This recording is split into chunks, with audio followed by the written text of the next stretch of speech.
Assalamualaikum warahmatullahi wabarakatuh. Apa kabar Anda pemirsa Garuda TV? Senang sekali di hari ini saya Eli yang hadir kembali menyapa Anda tentunya untuk program Rembuk Surabaya yang dipersembahkan oleh DPRD Kota Surabaya. Anak-anak Surabaya, warga Kota Surabaya, ini adalah rumah kita bersama untuk bisa membahas banyak hal, beragam program yang tentunya tengah berlangsung di Kota Surabaya. Kalau untuk sekarang ini di Komisi A itu tengah membahas tentang Raperda Kampung Cerdas.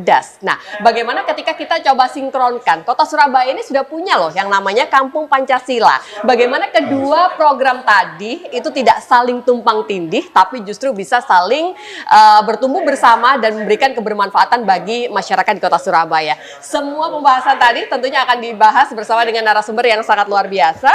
Beliau adalah anggota Komisi A DPRD Kota Surabaya sekaligus anggota Pansus Kampung Cerdas. Saya akan perkenalkan Bapak Cahyo Siswa Utomo STMH. Assalamualaikum. Salam. Apa kabarnya Pak Cahyo? Alhamdulillah. Wah, kita sudah punya Kampung Pancasila begitu kan, yang sudah berjalan begitu ya. Tapi kali ini Komisi A tengah membahas tentang Kampung Cerdas. Mungkin kita boleh memberikan opening terlebih dahulu untuk pemirsa Garuda TV. Apa sebenarnya Kampung Cerdas itu sendiri, Pak Cahyo? Ya, Raperda Kampung Cerdas ini adalah Raperda inisiatif DPRD Kota Surabaya yang kemudian sudah diusulkan itu semenjak tahun 2022.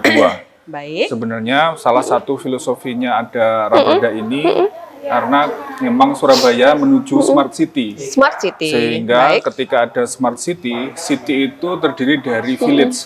Ketika ada kota cerdas itu dari kampung-kampung cerdas, begitu ya. Sehingga pada tahun 2022 DPRD Surabaya menginisiasi, memberikan inisiatif untuk kemudian kita mengusulkan membuat Raperda Kampung Cerdas tahun 2022 ya. Oke. Tahun 2022. Nah, yang perlu ditekankan kita jangan terjebak dengan smart village atau kampung cerdasnya yang kemudian diasosiasikan dengan teknologi saja. Ada CCTV, ada WiFi, sensor atau aplikasi-aplikasi. Jangan terjebak di situ saja. Tetapi kampung cerdas itu ada 6 dimensi yang kemudian kita harus tempatkan di kampung cerdas itu. Dimensi yang pertama adalah smart governance. Dimensi yang kedua adalah smart branding. Dimensi yang ketiga adalah smart ekonomi. 4 adalah smart living. Dimensi yang kelima adalah smart society. Dimensi yang keenam adalah smart environment. Dan kesemuanya itu yang membentuk kemudian suatu kampung, suatu RW itu dia disebut kampung cerdas. Nah, mulai dari smart governance itu adalah mulai dari bagaimana tata kelola pelayanan, kemudian koordinasi keterbukaan informasi dan penggunaan data yang lebih baik untuk urusan pelayanan publik. Itu adalah yang dimaksud dengan smart governance. Dimensi yang pertama. Dimensi yang kedua ini adalah tentang branding. Bagaimana kampung itu bisa mengenali identitasnya. Misalnya kalau di satu kampung dia itu kampung Belimbing Wuluh, maka dia brandingnya adalah kampung Belimbing Wuluh. Atau misalnya kampung Lontong gitu ya, yang sudah ada, ya dia brandingnya adalah kampung Lontong dan seterusnya. Kampung kue, begitu ada kampung kue juga di daerah Rungkut ya. Nah itu branding. Kemudian ada smart ekonomi, bagaimana di suatu kampung itu mengembangkan perekonomiannya, usaha warga, peningkatan keterampilan, dan banyak aspek terutama UMKM yang ada di kampung itu. Kemudian smart living itu bagaimana kualitas kehidupan warganya di situ itu juga baik. Puskesmas berjalan dengan baik, tidak ada anak yang putus sekolah, gitu ya, ataupun hal-hal yang kemudian itu menunjukkan itu lingkungan yang smart gitu ya, smart living. Dan yang kelima ada smart society, bagaimana masyarakat ini berpartisipasi, ada gotong royong di situ, kemudian tetap humanis, ada toleransi dan sebagainya. Dan yang terakhir ada smart environment, bagaimana lingkungan di situ itu beres urusan sampahnya dan urusan-urusan yang lainnya terkait dengan environment. Oke, saya ingin lebih memperdalam sedikit Pak Cahyo. Berarti apakah sebenarnya kita itu untuk potensi menjadi kampung cerdas itu sudah ada ya? Atau kita masih akan terus menumbuhkan itu yang mulai dari awal sampai akhir tadi Pak Cahyo? Kalau potensi sudah ada. Mungkin dari ada satu kampung yang sudah memenuhi potensi itu. Ada kampung yang baru 4 dari 6 dimensi. Nah, tugas kita itu menyempurnakan. Oke. Tugas kita menyempurnakan kalau kampung yang sudah berjalan atau yang sudah punya potensi itu lebih disempurnakan lagi. Oke, baik. Saya ingin kembali juga pada judul awal tadi Pak Cahyo. Kita kan ngomong tentang kampung cerdas, Raperda Kampung Cerdas. Ya. Bagaimana di Kota Surabaya itu sudah punya branding tersendiri menjadi Kampung Pancasila, begitu kan? Bagaimana memastikan keduanya itu tidak saling tumpang tindih, Pak Cahyo? Yang pertama, kalau Raperda Kampung Cerdas ini akan menjadi payung hukum kegiatan-kegiatan program-program pemerintah kampung yang sudah berjalan ini, termasuk Kampung Pancasila. Oke, di dalamnya berarti ya? Di dalamnya nanti, rencananya baik. begitu. Nah, sedangkan Kampung Pancasila ini kan ada program yang sudah berjalan. Kita ingin memberikan payung hukum yang lebih kuat di urusan perda itu. Bagaimana kita juga Raperda ini nanti bisa sinkron dengan program Kampung Pancasila yang sudah dijalankan oleh pemerintah Kota Surabaya. Siap. Termasuk kampung-kampung yang lainnya dan yang sebelumnya. Ada Kampung Madani, ada kampung-kampung yang lainnya yang sudah pernah dijalankan oleh pemerintah Kota Surabaya. Ini kami membuat payung hukumnya agar kemudian bisa berjalan dengan lebih optimal. Oke, baik. Terus apa yang menjadikan pertimbangan sampai akhirnya ini butuh sebuah konsep, butuh sebuah payung hukum yang membuat istilah kampung atau branding tadi butuh dinaikkan dalam sebuah raperda, Pak Cahyo? Iya, banyak hal ya. Bagaimana yang paling penting fungsi perda yang saat ini masih raperda itu dibutuhkan agar kemudian bisa memberikan arah, integrasi, kemudian pembagian tanggung jawab, kepastian dan keberlanjutan. Itu yang paling penting. Ini mungkin digarisbawahi keberlanjutan karena yang kemudian yang kita inginkan program ini tidak berjalan sesaat ya, suatu program itu tidak berjalan sesaat, makanya harus dipayungi dengan perda. Maka dari itu ada titik temu yang kemudian kita harus betul-betul upayakan ketika raperda ini nanti betul-betul jadi perda. Bagaimana 6 dimensi itu bertemu dengan program yang sudah berjalan. Program-program di kampung di Surabaya yang sudah berjalan. Agar kemudian betul-betul terwujud smart village atau kampung cerdas yang kemudian mendukung berdirinya Smart City. Oke, saya jadi ingin memberikan kesempatan Pak Cahyo untuk sedikit mengevaluasi Pak. Kita sudah jalan seperti tadi Bapak sebutkan, ada Kampung Madani, Kampung Pancasila, Kampung ASI bahkan ya kalau saya tidak sempat membaca di beberapa wilayah. Itu apa sih Pak evaluasi yang bisa Pak Cahyo berikan? Sempat melihat secara langsung kah Pak Cahyo? Sempat melihat, bukan melihat ya, sempat ikut mengalami, ikut menemani beberapa warga proses itu yang kemudian kayaknya itu ujungnya memang puncaknya di Pancasila. Sebelum Pancasila ada Kampung Madani, sebelumnya ada kampung lain dan seterusnya. Dan Kampung Pancasila ini yang kemudian puncaknya, kalau istilahnya ya sebenarnya Kampung Pancasila ini ya kampung cerdas yang dimaksud itu. Evaluasinya yang pertama tidak semua kampung itu bisa meraih 6 dimensi itu secara utuh. Nah, itulah yang kemudian kita harus betul-betul cari bagaimana kampung itu satu saat nanti dia bisa menjadi bagian dari kampung cerdas untuk yang bagian dari raperda yang kita bahas ini, atau Kampung Pancasila untuk programnya pemerintah Kota Surabaya itu dengan sempurna. Bagaimana semua dimensi yang ada di raperda kampung cerdas atau unsur-unsur yang ada di Kampung Pancasila itu terpenuhi di kampung itu. Jadi evaluasinya selain itu adalah keberlanjutan juga yang kemudian harus kita tetap evaluasi agar kemudian dia tetap berjalan sampai tujuannya itu tercapai menjadi kampung cerdas atau kampung Pancasila. Jangan sampai cuma sekedar seremonial begitu ya, sukses menggebrak di awal, tapi keberlanjutannya ini yang juga mesti kita pikirkan bersama. Itu yang menjadi pesan dari narasumber kita di hari ini. Nanti kita akan coba lanjut kembali dan pastikan Anda tetap bersama dengan kami pemirsa untuk program Rembuk Surabaya yang dipersembahkan oleh Garuda TV bersama dengan DPRD Kota Surabaya sesaat lagi.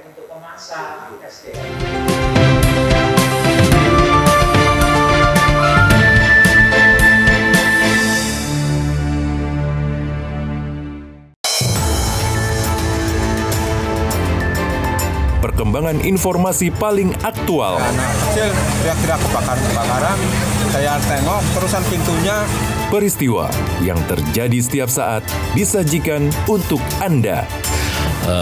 Lingkungan hidup ini, maka saya yakin dan aparat di Kementerian Lingkungan Hidup akan bisa. Laporan 8 siang, setiap hari pukul 12 siang, hanya di Garuda TV. Dari darat, laut, hingga udara, inilah pasukan khusus yang siap melaksanakan misi paling berbahaya. Menjaga langit Nusantara dengan teknologi canggih dan strategi militer modern. Dalam perang modern sendiri, yang dibutuhkan bukan selalu kecepatan tinggi, melainkan ketepatan sasaran. Saksikan In Militer, Senin hingga Jumat pukul 1:30 siang, hanya di Garuda TV. Menyorot setiap detik penting dari peristiwa mancanegara, dinamika politik internasional, hingga kebudayaan bangsa. Полагаем, здесь уже наш ведущий сказал об этом, упомянул. Ikuti langkah Presiden dan para pemangku kepentingan di kancah kerjasama internasional. Trans Indonesia High Level Business Council. Saksikan Dunia Kita, Sabtu dan Minggu, pukul 8 malam, hanya di Garuda TV. Kolaborasi teknologi canggih dari darat, laut, hingga udara di medan pertahanan negeri. Inggris memiliki Queen Elizabeth Class, kapal induk dengan bobot sekitar 65.000 ton yang mampu membawa puluhan jet tempur. Semua terangkum dalam informasi dunia militer di garda terdepan. Saksikan Garda Dunia, Senin hingga Jumat pukul 2:30 siang, hanya di Garuda TV. Intip lebih dekat aktivitas Presiden dari agenda kenegaraan, pertemuan strategis, hingga momen-momen penting di balik istana. Bahwa rakyat kita ingin melihat bukti. Sudah terlalu lama saya merasakan ya. Ikuti setiap langkah dan kebijakan yang menentukan arah bangsa dalam Jendela Istana Akhir Pekan setiap Sabtu dan Minggu pukul 5:30 sore, hanya di Garuda TV. Ketika fakta mulai terbuka, semua yang tersembunyi perlahan terlihat. Cerita yang terlupakan kembali terungkap, dan kebenaran tak bisa dihindari. Lokasi gudang ini ditemukan hasil dari rangkaian penyelidikan. Ada 1.494 hasil keterangan unit yang ditemukan di dalam gudang ini. Saksikan Kriminal Plus 62 Akhir Pekan, Sabtu dan Minggu, pukul 9 malam, hanya di Garuda TV.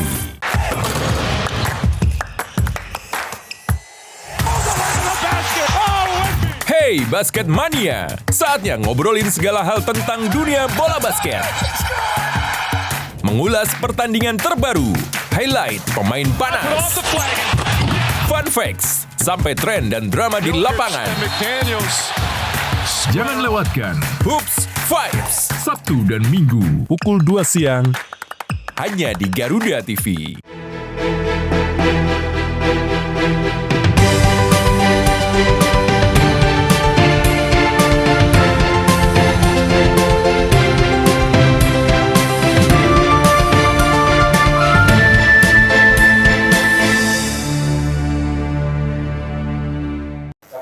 Saya sangat terkesan dengan apa yang disampaikan oleh narasumber saya di hari ini untuk obrolan kita di segmen 1 tadi. Jangan sampai kita itu terperangkap dengan kalimat kampung cerdas. Itu seolah-olah benar-benar mengkotakkan ini bakal bertransformasi ke arah digital, berurusan hanya dengan teknologi, yang ujung-ujungnya nanti akan bisa mengikis beberapa nilai-nilai sosial yang ada. Nah, kali ini kita juga ingin mengetahui lebih detail begitu kan, bagaimana nilai sosial, terus juga kegotong royongan. Nah, potensi yang sedikit dalam tanda kutip berbenturan ini, bagaimana menganalisa ini semua, Pak Cahyo? Ya, jadi menurut saya teknologi dan gotong royong itu tidak perlu kita benturkan, tidak perlu Dua hal yang dipertentangkan. sebenarnya bisa bersama begitu ya? Ya, dua hal yang bisa bersama, bahkan bisa optimal begitu ya, gotong royong itu dengan penggunaan teknologi. Tapi kalau sudah ada teknologi, kadang jarak itu pasti akan terjadi, Pak Cahyo. Ya, misalnya kita sedang makan malam bersama Betul. keluarga, pegang gadget semua, tidak ada komunikasi gitu ya. Nah, itu Teknologi dia. bukan semakin mendekatkan, tapi semakin menjauhkan. Nah, itulah yang kemudian kita harus edukasi bersama di masyarakat. Jadi pertanyaannya itu bukan kemudian memilih teknologi Keduanya. apa gotong royong, tetapi ini teknologi bisa digunakan, dioptimalkan untuk kemudian, kalau tadi singgungannya terkait dengan gotong royong, berarti harusnya teknologi ini bisa digunakan, dioptimalkan untuk mengoptimalkan gotong royong. Jadi jangan sampai teknologi itu mengganti nilai-nilai tadi, termasuk nilai gotong royong. Jadi Betul. dalam NA, naskah akademi Kampung Cerdas, itu didorong yang dibangun adalah ekosistem sosial teknis yang humanis dan dinamis. Sekali lagi, ekosistem sosial teknis yang humanis dan dinamis. Draft ini juga menggunakan prinsip-prinsip human centric dan inklusif. Oke. Ya, artinya manusianya itu tetap menjadi pusat dari kegiatan itu. Nah, aplikasi ini juga jangan menjadikan rembuk warga gitu ya, atau CCTV itu juga jangan menggantikan siskamling dan kepedulian warga. Jadi sekali lagi ketika kami sering ke warga kemudian mengajukan CCTV, ya oke, CCTV itu ada, tapi jangan sampai menggantikan siskamling. Yang sudah Karena berjalan. CCTV itu tidak bisa menangkap maling gitu ya. CCTV itu tidak bisa menangkap, tidak bisa menjaga keamanan secara penuh. Dia hanya menjadi alat, ya, alat bukti, merecord. Atau kalau live bisa mencegah, nah itu bisa. Tetapi yang mencegah nggak mungkin CCTV kan, yang mencegah tetap manusianya, warganya. Dan grup-grup WA atau grup-grup digital lainnya itu jangan sampai menggantikan silaturahmi. Ya, teknologi ini membantu kita, kemudian memperoleh informasi, bekerja lebih cepat, kemudian memberikan keputusan sosial yang tetap harus melibatkan manusia. Maka ada dua hal yang kemudian saya kira harus kita perkuat di masyarakat. Yang pertama, sistem dari Kampung Cerdas ini harus terintegrasi. Prinsip SPBE, sistem pemerintahan berbasis elektronik, ya, dan satu data, itu betul-betul mengajarkan bahwa pemerintah seharusnya mengkonekkan, menghubungkan layanan data, bukan terus membuat aplikasi baru. Itu hal yang harus kita jaga. Yang kedua, terkait dengan data warga yang harus dilindungi. Program ini dapat mengolah berbagai macam data, termasuk data kesehatan, kemudian kemiskinan, stunting, TBC, dan seterusnya. Agar kemudian semua yang dengan dua koridor itu, digitalisasi ini harus betul-betul memperkuat. Kalau yang tadi disinggung gotong royong, memperkuat gotong royong, menyederhanakan pekerjaan, bukan malah menjauhi, gitu ya. Melindungi warga, bukan malah kemudian membuka keamanan atau safety dari warga tersebut. Oke, baik. Pak Cahyo, sebenarnya kalau bicara soal teknologi, terus juga digitalisasi, begitu kan, ini sebenarnya masuk dalam salah satu komponen, begitu ya, beberapa syarat tentunya untuk bisa menjadi, kita bertransformasi menjadi kampung cerdas tadi, begitu ya. Bapak melihat infrastruktur kita menuju itu bagaimana sih Pak? Kampung-kampung di kota Surabaya ini apakah sudah cukup mumpuni untuk bisa menyesuaikan, beradaptasi dengan kebutuhan kampung cerdas dalam tanda kutip, Pak Cahyo? Iya, kalau infrastruktur ini kan sedang dalam proses untuk memenuhi itu ya. CCTV, kemudian wifi dan sebagainya. Yang harus diperhatikan selain itu adalah yang pertama perawatan terhadap peralatan itu yang kemudian warga ini kadang belum optimal ya, saya bilang belum optimal dalam merawat peralatan itu gitu ya. Termasuk juga kadang menyelesaikan tagihan internet dan sebagainya, itu masih ada beberapa kampung yang masih problem. Padahal kalau itu dibagi rata gitu ya, itu ringan sekali. Kemudian yang kedua adalah bagaimana mengoptimalkan ini tetap menjaga di sisi positif, karena bagaimanapun itu ada sisi negatifnya gitu ya. Ini yang kemudian catatan kami. Baru yang ketiga, bagaimana kita bisa mengoptimalkan semua sarana dan prasarana itu hadir di kampung-kampung tersebut. Tapi masih secara persentase masih belum. Saya belum tahu ya kalau persentasenya, tapi masih dibilang mungkin masih 20%, 30% yang warga kampung yang sudah bisa memenuhi sarana prasarana itu. Cuman saya perkiraan ya, saya tidak punya data. Tapi itu sebenarnya bisa ya Pak ya, melakukan pengajuan, artinya butuh intervensi dari pemerintah untuk bisa pemenuhan infrastruktur menuju kampung cerdas. Salah satunya mulai dari wifi tadi, CCTV dan sebagainya. Itu sebenarnya masuk ke dalam kategori itu, Pak Cahyo. Bisakah? Kami kalau hari ini sepemahaman saya hari ini ya, kalau di beberapa tahun yang lalu sempat bisa, termasuk misalnya CCTV. Kalau tahun 2025, 2026 ini sampai saat ini saya belum pernah tahu ada kemudian warga yang kemudian di ACC pengajuan CCTV-nya. Semoga di tahun 2027 ada, karena di tahun 2024-23 pernah ada pengajuan CCTV dan kemudian diintervensi oleh pemerintah Kota Surabaya pengadaan CCTV-nya. Oke, baik. Itu tentunya akan lebih mempercepat langkah kita untuk bisa menuju Surabaya menjadi beberapa kampung cerdas yang ada di Kota Surabaya. Pak Cahyo, ini saya ingin lebih memperdalam lagi begitu kan. Kita butuh sebuah contoh konkret teknis di lapangan begitu. Bagaimana bentuk penggabungan, karena mungkin ada banyak yang berpikir itu dua hal yang berseberangan, walaupun jangan dibentur-benturkan begitu kan. Tapi tetap saja kalau bicara soal gotong royong, musyawarah, terus tapi begitu tergantikan dengan aplikasi, rapat via Zoom, begitu kan, pertemuan yang bisa diganti dengan pengawasan hanya via CCTV, itu pasti akan menjadikan jarak. Apa ini mungkin langkah-langkah konkret secara teknis di lapangan, Pak Cahyo? Ya, sebelum saya jawab, yang pertama saya ingatkan lagi, jangan kita terjebak gitu ya dengan kata-kata kampung cerdas, kemudian itu ada CCTV-nya, ada Wi-Fi-nya saja. Tetapi di situ yang lebih ditekankan adalah nilai-nilainya. Bagaimana kemudian, sambil saya jawab yang tadi, nilai-nilai Pancasila itu juga nyambung dengan dimensi yang ada di kampung cerdas. Yang pertama ada sila ketuhanan. Ya, sila ketuhanan ini dapat diwujudkan dengan bagaimana kita bisa menguasai teknologi itu untuk memperkuat kerukunan, komunikasi, toleransi antar umat beragama, bukan malah menjadi sarana menyebarluaskan kebencian atau memecah warga. Maka dari situ nilai itulah yang kemudian harus ada. Misalnya kita ada grup WA kampung gitu ya di RT kita, di RW kita. Maka Pak RT, Pak RW-nya itu harus ada SOP.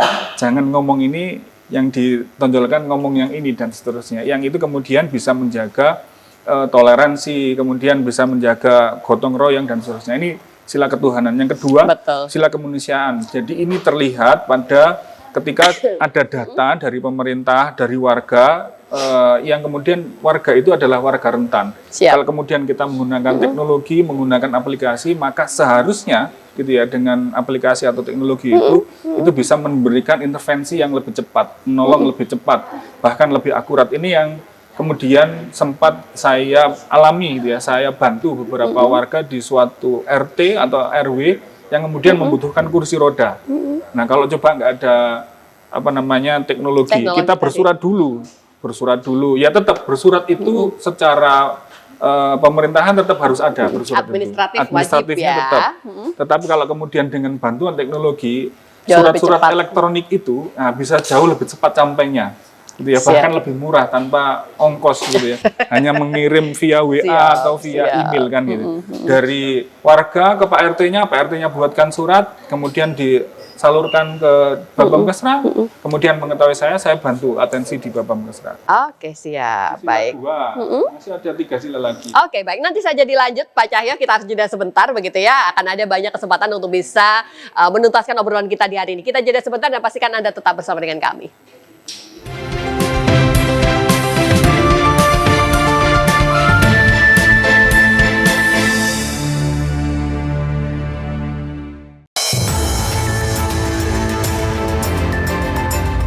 Yang pertama dan paling hangat, informasi yang menemani Anda memulai ragam aktivitas. Yang ada di daerah, karena intensitas hujannya masih bagus, maka petani itu begitu panen, dia pengen segera nanam, mumpul hujannya masih. Jadikan pagi Anda lebih berarti dengan kabar terkini. Laporan 8 pagi setiap hari pukul 6 pagi.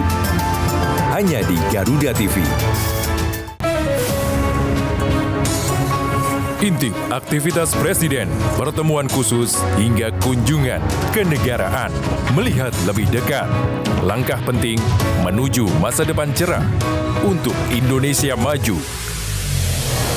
Tugas pemerintah yang saya pimpin, dan itu adalah tekad kami. Jadilah saksi setiap langkah strategis dalam Jendela Istana. Senin hingga Jumat pukul 5:30 sore hanya di Garuda TV. Di tengah perubahan dan dinamika bangsa, ada isu yang memerlukan sebuah solusi. Dan menjadikan Indonesia ini sebagai aktor dalam perubahan global yang sedang terjadi. Bukan hanya penegakan hukum terhadap penyalahgunaan narkoba, tapi juga ada pencegahan. Bersama narasumber terpercaya, mengulas topik terkini untuk negeri. Indonesia Kita, Senin hingga Jumat pukul 7 malam. Hanya di Garuda TV. Dalam setiap langkah besar bangsa, selalu ada sosok yang menentukan arahnya. Bersama tokoh berpengaruh di negeri ini. Keadilan ingin sama-sama bagaimana membuat negeri ini bersih. Sekarang sudah tumbuh 13%, jadi saya lihat oke. Menunjukkan adanya sebuah lembaga peradilan yang bermartabat. Let's go back to basic. Orang penting, setiap Jumat pukul 9 malam, hanya di Garuda TV. Mengungkap kasus kriminal terkini di seluruh penjuru tanah air. Ulasan tajam tanpa ampun bersama para aparat. Tahu beratnya itu 267,5 gram. Kita rupiahkan mungkin sekitar kurang lebih 700 juta. Tak ada tempat untuk lengah. Informasi penting yang membuat Anda lebih waspada. Kriminal Plus 62, Senin hingga Jumat pukul 4:30 sore. Hanya di Garuda TV. Ekonomi terus bergerak cepat dan setiap perubahan membawa dampak besar. Kami hadir dengan update terkini seputar keuangan, perdagangan, investasi, hingga sektor strategis lainnya. Kita harus dorong ke E untuk bensin, etanol, E20. Itu adalah bagian salah satu strategi. Jangan lewatkan Ekonomi 8, Senin hingga Jumat pukul 9 pagi, hanya di Garuda TV. Setiap daerah punya daya tarik sendiri. Cerita rakyat yang turun-temurun masih hidup hingga kini. Legenda yang diwariskan hingga misteri yang jarang terungkap. Jika mereka begitu kuat, mengapa hari ini yang tersisa hanyalah reruntuhan? Saksikan Misteri Hidup setiap Sabtu pukul 10 pagi. Hanya di Garuda TV.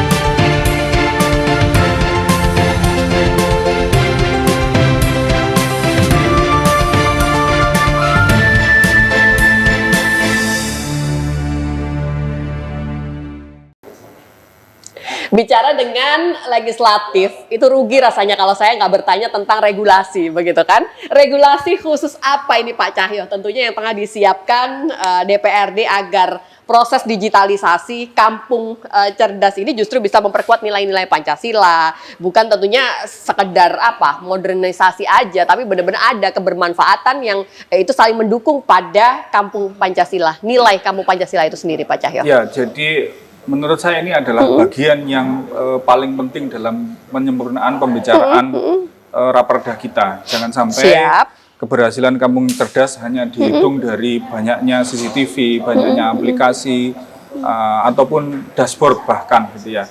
Semua itu adalah output. Yang harus kita perhatikan adalah bagaimana outcome. Yang harus diukur adalah bagaimana dampaknya. Apakah dengan adanya CCTV itu lingkungan menjadi lebih aman? Nah, CCTV hanya output, outcome-nya adalah lingkungan menjadi aman. Gitu ya. Apakah dengan adanya WiFi itu membantu pendidikan, membantu pelayanan atau ekonomi warga? Itu yang kemudian harus ditanyakan. Dampaknya. Dampaknya apa? Dampaknya apa? Nah, maka dari itu setidaknya ada 5 koridor dalam pembicaraan kita nanti yang itu harus kita betul-betul jaga, dia harus ada di raperda itu. Yang pertama adalah seluruh aplikasi dan dashboard itu harus menjadi bagian dari arsitektur SPBE pemerintah Kota Surabaya.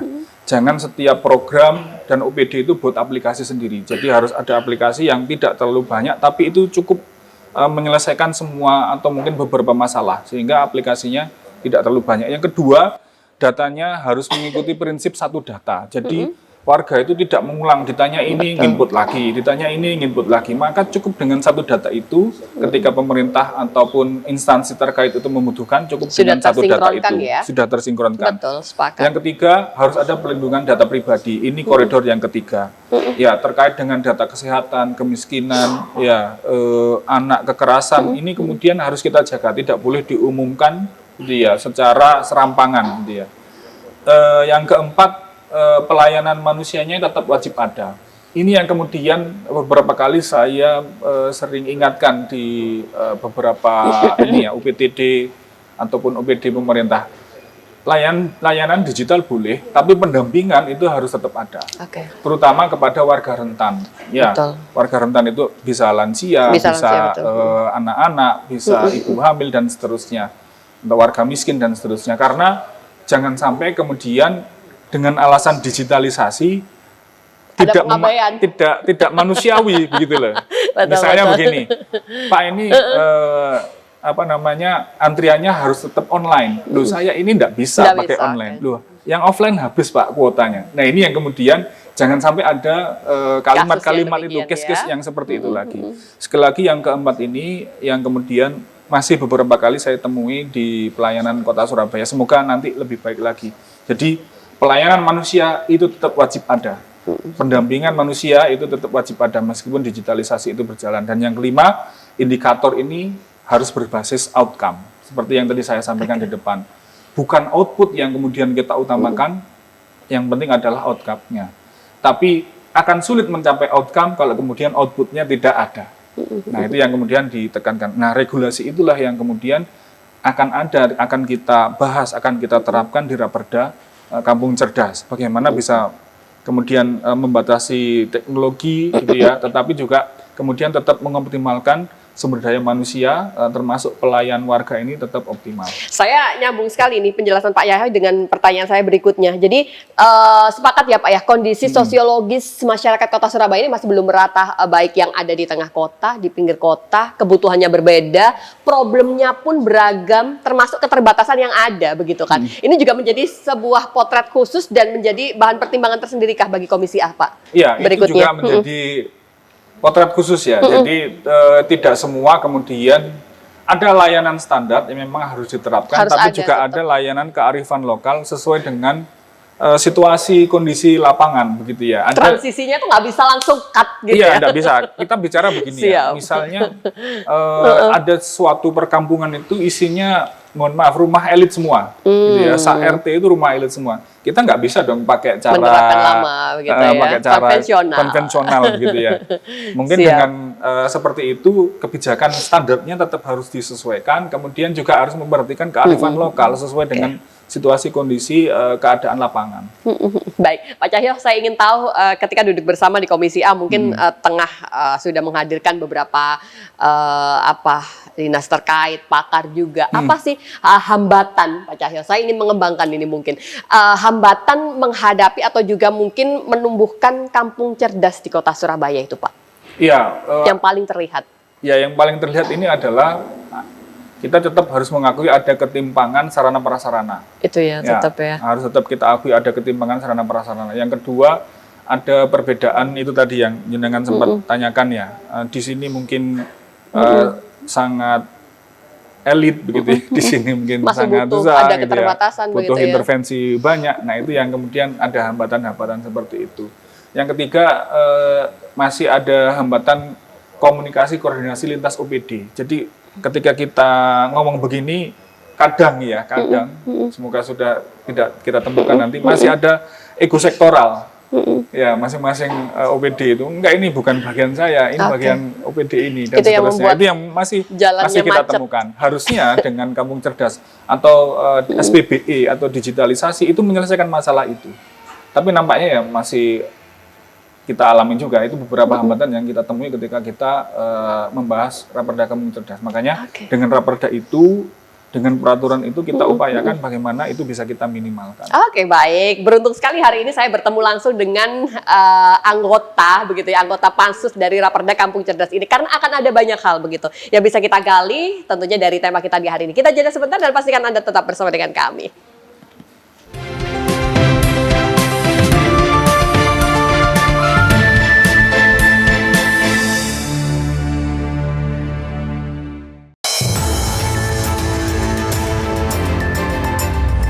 Update kasus jam isu terhangat langsung dari lapangan. Nation Meeting, Co-Chairs Coordination Meeting, serta ASEAN European Union Senior Officials Preparatory Meeting. Dan saat ini tim Polsek Lawatuh masih melakukan penyelidikan. Ikuti setiap perkembangan di Laporan 8 petang.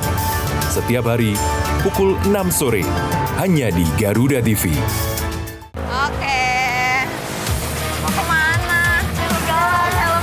Di balik ramainya jalan raya, ada garda terdepan yang siaga menjaga, memberi edukasi, mengarahkan pengguna jalan, dan menjadi pelindung keselamatan. Ini pelatihan di belakang nggak ada, kenapa kok nggak ada? Buru-buru boleh, tapi utamain keselamatan. Ini nggak melindungin kepala kamu ya, helm yang melindungi kepala. Saksikan Garda Jalan Raya setiap hari pukul 8:30 malam hanya di Garuda TV. Deretan fakta unik yang akan membuat Anda melihat dunia dari sudut berbeda, dari kejadian langka, tokoh misterius, hingga cerita tak terduga di balik sejarah. Semua dirangkum dalam 8 sorotan utama. Hilangnya pesawat tanpa sinyal darurat ini menjadikan misteri penerbangan terbesar dalam sejarah modern. Saksikan Klik 8 setiap Sabtu pukul 7 malam hanya di Garuda TV. Tanggal tua datang, selera harus tetap jalan. Kuliner hemat siap antar kamu makan enak, variatif, nikmat, dan tetap ramah kantong. Rekomendasi spesial untuk malam Sabtumu. Mereka menawarkan ayam goreng utuh berukuran besar dengan harga terjangkau, mulai dari 50 ribuan. Saksikan Kuliner Tanggal Tua setiap Sabtu pukul 7:30 malam hanya di Garuda TV. Ekonomi Indonesia bergerak dinamis dari masa ke masa. Jadi rupiah 17.300. Tapi yang jadi pertanyaan kan kenapa orang still keep buying dolar? Namun di baliknya, adakah risiko yang tersembunyi? Harga minyak dunia tuh naik turun. Kan di beberapa Forbes misalnya mengatakan bahwa rupiah ini mata uang yang terburuk. Saksikan analisis tajam di F2F setiap hari Minggu pukul 7 malam hanya di Garuda TV. The long way round. Oh, what a cross! Update terbaru dari dunia olahraga terkini dari nasional dan internasional. Ikuti analisis tajam dan rekap momen epik. George Russell goes through. Antonelli nearly into the back of his teammate. Ada klub Eropa bikin akademi di sini. Nanti kalau ada kesempatan dia masuk akademi sana gitu. Saksikan Sport 8 setiap hari pukul 11 malam hanya di Garuda TV. Informasi kesehatan terpercaya kini lebih dekat untuk Anda. Bersama dokter ahli, setiap pembahasan dikemas ringan dan mudah dipahami. Ya, masih di Waktu Indonesia Sehat. Makan sebelum tidur itu jadi masalah. Semua pertanyaan Anda dijawab dengan solusi tepat. Ngasih dok solusi untuk kita tetap bisa minum kopi. Memang mau pakai susu, susunya yang almond. Saksikan Waktu Indonesia Sehat, Sabtu dan Minggu pukul 9 pagi hanya di Garuda TV.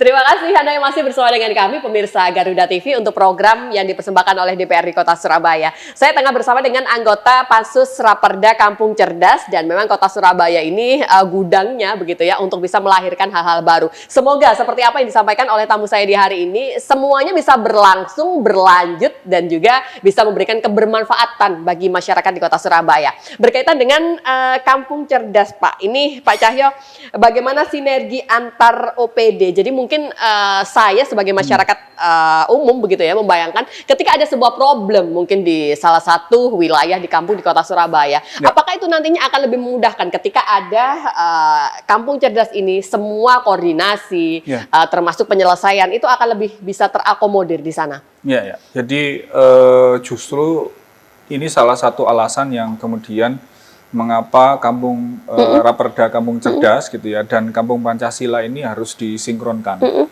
Ya, persoalan warga ini tidak mengenal OPD ya, tidak mengenal organisasi pemerintah. Selesai begitu ya. Pokoknya selesai masalah itu satu saat itu ya. Mestinya ke sini kadang warga tidak notice itu betul. Gitu ya. Satu keluarga itu bisa menghadapi stunting, bisa menghadapi pengangguran, bisa sanitasi buruk, bisa ada anak yang putus sekolah, bisa ada kesulitan administrasi dalam satu keluarga. Siap. Itu pernah saya dampingi gitu ya. Dan itu memang itu lintas OPD. Tidak bisa dalam satu OPD selesai memang. Nah, tugas kita nanti di Raperda itu bagaimana kita bisa menyelesaikan itu, satu masalah itu masuk ke satu mekanisme dan mekanisme itu langsung diselesaikan ke semua OPD tadi. Misalnya satu keluarga tadi mengalami masalah stunting, berarti nanti ada hubungannya dengan dinas kesehatan dan dinas sosial. Betul. Termasuk lurah dan camat itu juga atensi di situ. Kemudian pengangguran ini nanti atensi ke Disperinaker, bagaimana di datanya sudah terdata belum, atau mungkin ada lowongan atau ada link and match di Disperinaker. Dalam waktu dekat ini ada kegiatan itu juga di Disperinaker. Kemudian sanitasi buruk, bagaimana sanitasi buruk ini nyampe ke DPR KPP, gitu ya. Ada perbaikan di sanitasinya. Kemudian anak tidak sekolah ini bisa langsung nyambung ke Dispendik, gitu ya. Kemudian juga ada kesulitan administrasi, ini bisa lambung ke Dispenduk. Maka ketika itu satu keluarga itu punya masalah itu ditaruh di mekanisme yang disiapkan di Raperda itu, maka otomatis mekanisme itu nyambung ke semua dinas itu. Dan semua dinas itu bisa dipantau progresnya. Oh, untuk anak sekolah ini, anak putus sekolah ini sedang diproses carikan data terakhirnya dia sekolah di jenjang apa, dan seterusnya. Kemudian sampai dikonfirmasi orang tuanya mau anaknya sekolah enggak, anaknya mau dia sekolah enggak, gitu ya.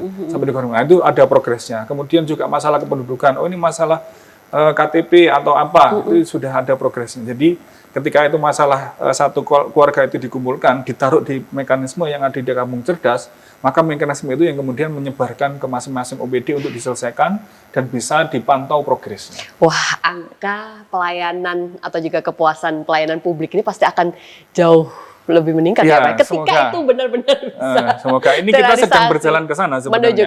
Menuju ke sana. Cuman memang sekali lagi ini tidak mudah.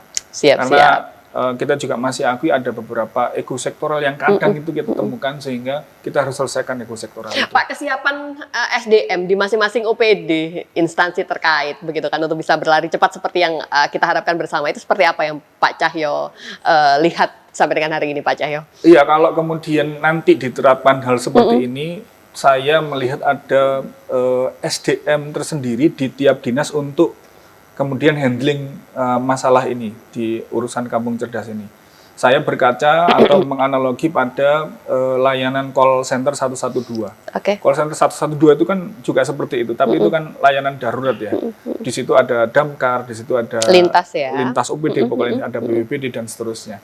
Nah, itu nanti mekanismenya mirip-mirip seperti itu. Bagaimana kemudian hanya call 112, masalahnya apa, langsung nyambung di dinas terkait. Begitu pula ketika ini nanti diterapkan, sistem ini diterapkan, nanti satu keluarga itu punya masalah apa, nanti akan langsung nyambung ke dinas terkait. Makanya itu perlu SDM khusus yang kemudian disiapkan untuk handling itu. Oke, baik. Biasanya yang namanya sistem reward ini akan lebih memberikan semangat tersendiri begitu kan. Setidaknya juga menginspirasi, itu yang menjadi salah satu alasan utama. Ini apakah akan ada Pak skema semacam alokasi dana kelurahan, termasuk juga insentif begitu ya. Insentif khusus bagi wilayah yang tentunya ini berhasil menyelenggarakan indikator kampung cerdas dan termasuk juga Kampung Pancasila secara optimal, Pak Cahyo? Ya, kalau kita lihat ya secara hukum memang ada ruang anggaran untuk itu. Ya, ruang anggaran untuk pembangunan sarana prasarana, kemudian juga reward tadi atau insentif. Kemudian dasar hukumnya juga ada. Tapi memang adanya ruang anggaran tersebut itu tidak otomatis akan berada di dana kelurahan khusus Kampung Cerdas atau Kampung Pancasila, karena bentuk dan judul regulasinya masih perlu kita sinkronkan. Terlalu dini kalau saya bilang sekarang ada atau tidak gitu ya. Insentif ada atau tidak gitu saya bilang kita masih terlalu dini untuk ke sana. Tapi kalau itu tadi menjadi pertimbangan agar kemudian ada percepatan, ada optimalisasi, itu mungkin bisa kita kaji untuk ke sana. Pak, sebenarnya kalau respon warga begitu ya, kita kan cukup banyak sebenarnya punya branding-branding kampung-kampung istilah tersendiri itu di Kota Surabaya. Apa yang Pak Cahyo lihat di sana? Apakah sebenarnya warga Kota Surabaya itu cukup antusias Pak dengan hadirnya beragam branding tadi, dan mereka juga merasakan kebermanfaatan akan branding tersebut, Pak? Iya, antusias warga itu saya bilang ada, tapi memang sepertinya juga belum merata di semua kampung atau semua warga. Bahkan misalnya dalam satu kampung ada yang sangat antusias, ada yang warganya, wes biarin aja, nggak ada efeknya ke sana. Nah, itu yang kemudian babnya adalah bab pemahaman, bab edukasi. Apa manfaatnya untuk mereka? Apa manfaatnya untuk warga yang kemudian mereka juga harus rasakan. Iya, betul. Misalnya kalau kita ngomong kampung branding yang sudah jalan, misalnya kampung kue. Di kampung kue itu memang dari 6 dimensi itu brandingnya sudah ada. Tapi apakah kemudian 5 branding lainnya itu sudah ada atau sudah optimal? Nah, itu yang kemudian kita harus sempurnakan. Agar kemudian dampak yang dirasakan itu betul-betul dirasakan semua warga yang ada di kampung itu. Oh, betul. Karena bukan hanya orang warga itu, tertentu. Orang itu akan notice ketika memang sudah merasakan manfaatnya, begitu ya.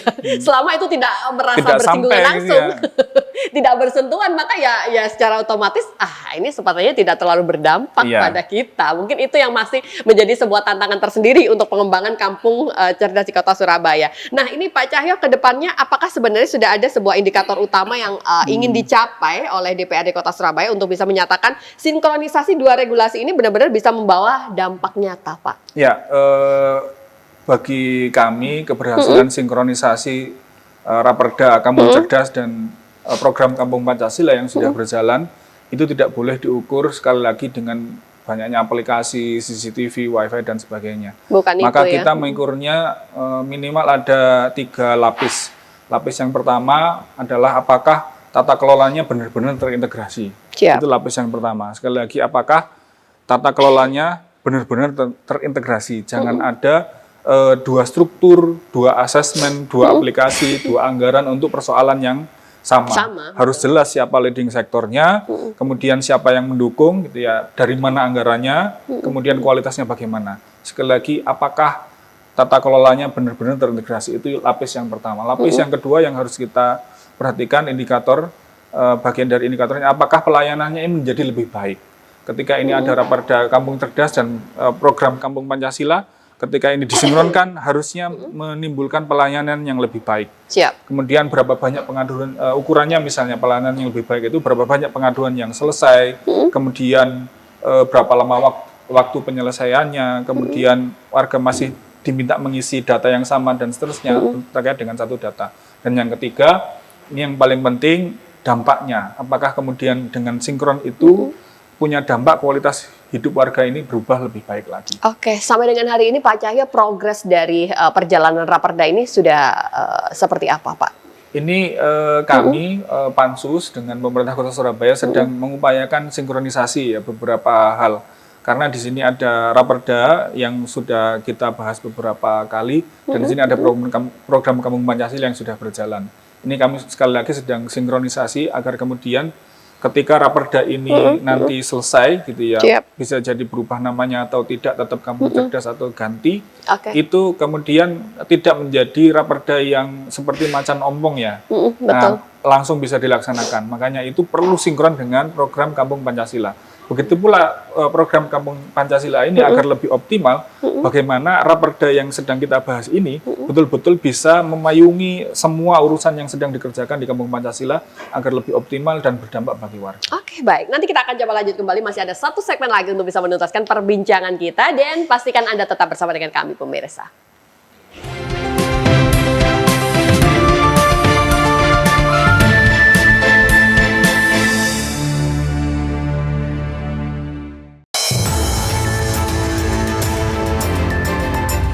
Berbagai peristiwa penting terjadi sepanjang hari. Doakan semoga para korban bisa segera kita bawa ke rumah sakit. Berita faktual dan mendalam yang menjadi sorotan kami rangkum untuk menutup aktivitas Anda. Terus bertambah, tapi kita doakan semoga proses evakuasi bisa dapat selesai. Saksikan laporan 8 malam setiap hari pukul 10 malam hanya di Garuda TV. Temukan semua hal menarik tentang otomotif di sini. Dari inovasi terkini hingga aksi seru di arena balap, kami hadirkan. He's off, George Russell makes a mistake, Kimi Antonelli takes the lead. Second down. Ralph Fernandez then on the inside of these two. Informasi lengkap dari nasional hingga internasional. Saksikan Otomotime setiap hari Sabtu dan Minggu pukul 1:30 siang hanya di Garuda TV. Rangkaian informasi terkini dan mendalam, mengupas peran strategi dan peran penting para pengambil kebijakan. Ini seluruh SPPG khususnya di Magetan membeli langsung ke peternak. Menghadirkan fakta, bukan wacana, dalam Kabinet Merah Putih. Senin sampai Jumat pukul 4 sore, hanya di Garuda TV.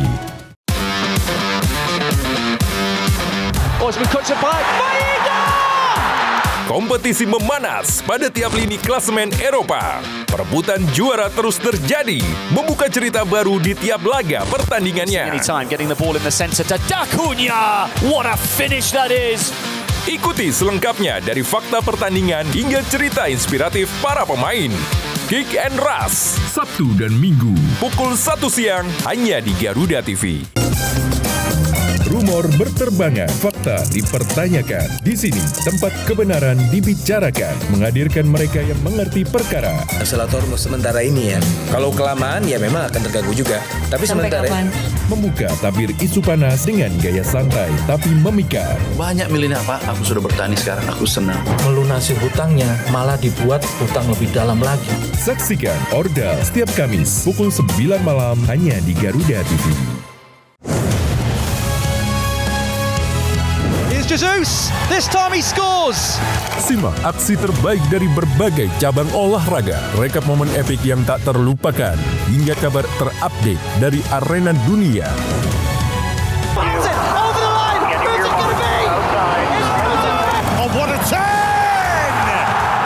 Saksikan Sport 8 Update Senin sampai Jumat pukul 2 siang hanya di Garuda TV. Menyorot setiap detik penting dari peristiwa mancanegara, dinamika politik internasional hingga kebudayaan bangsa. Полагаем, здесь уже наш ведущий сказал об этом, упомянул. Ikuti langkah presiden dan para pemangku kepentingan di kancah kerjasama internasional. Trans-Indonesia High Level Business Council. Saksikan Dunia Kita Sabtu dan Minggu pukul 8 malam hanya di Garuda TV.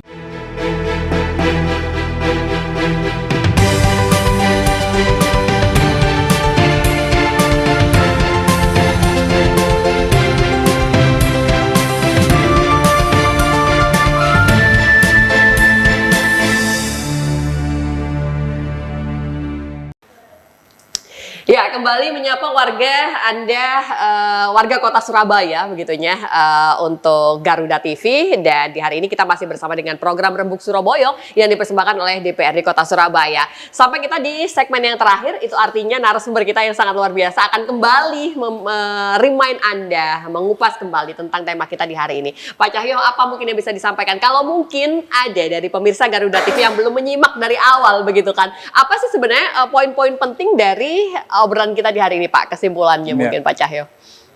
Saya pesan aja begini ya.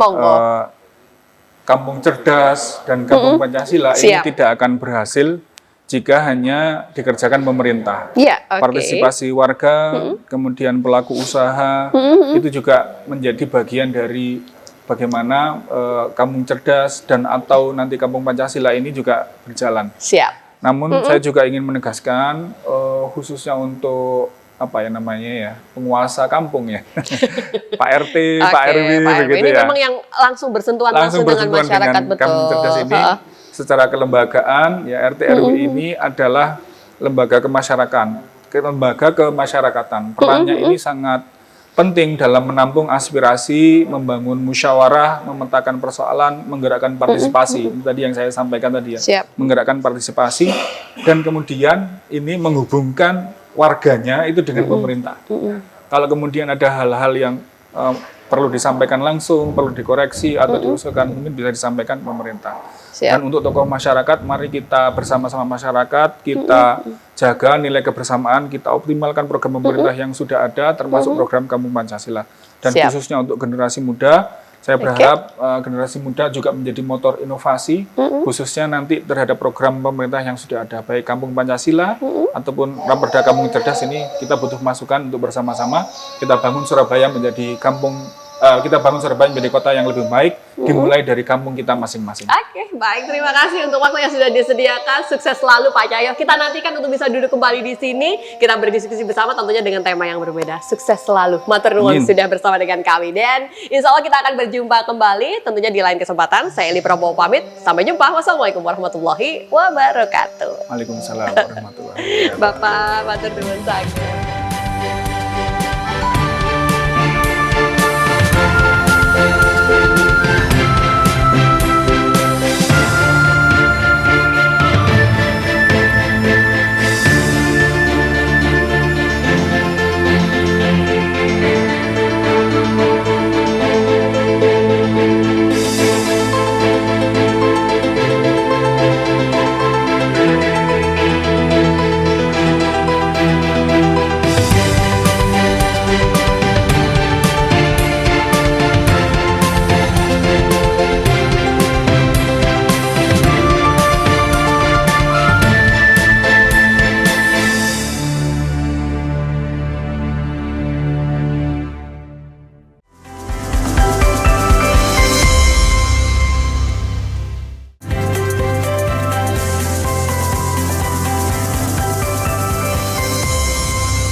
Dunia hiburan memang selalu penuh warna. Drama panggung yang tak terlupakan hingga cerita cinta yang menghebohkan. Rahasia di balik kesuksesan para selebriti. Gestur dan tatapan mereka terasa hangat, menunjukkan keseriusan tapi tetap menyenangkan. Kehebohan apa saja yang terjadi saat ini? Saksikan Gosip Panas Selebriti, Senin sampai Jumat pukul 7:30 pagi. Hanya di Garuda TV.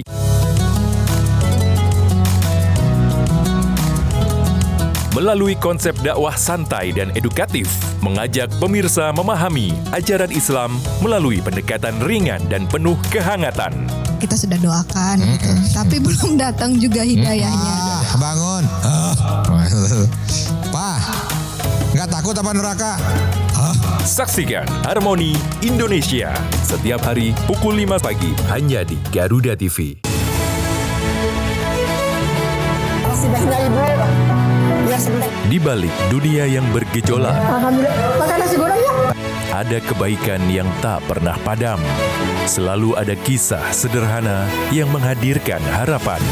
Namun, di balik itu semua, ada sosok yang membuka pintu kebaikan. Saksikan Orang Baik, Senin sampai Jumat pukul 8:30 pagi, hanya di Garuda TV. Peristiwa apa saja yang menjadi sorotan di tanah air dan mancanegara? Saya Tisa Noveni, inilah Laporan 8 Update. Kita lihat nanti ya diumumkannya sebagai apa. Memang sudah ada pembicaraan sudah ada. Bersama fakta yang aktual, menghadirkan informasi terkini untuk Anda. Laporan 8 Update setiap hari pukul 3 sore, hanya di Garuda TV.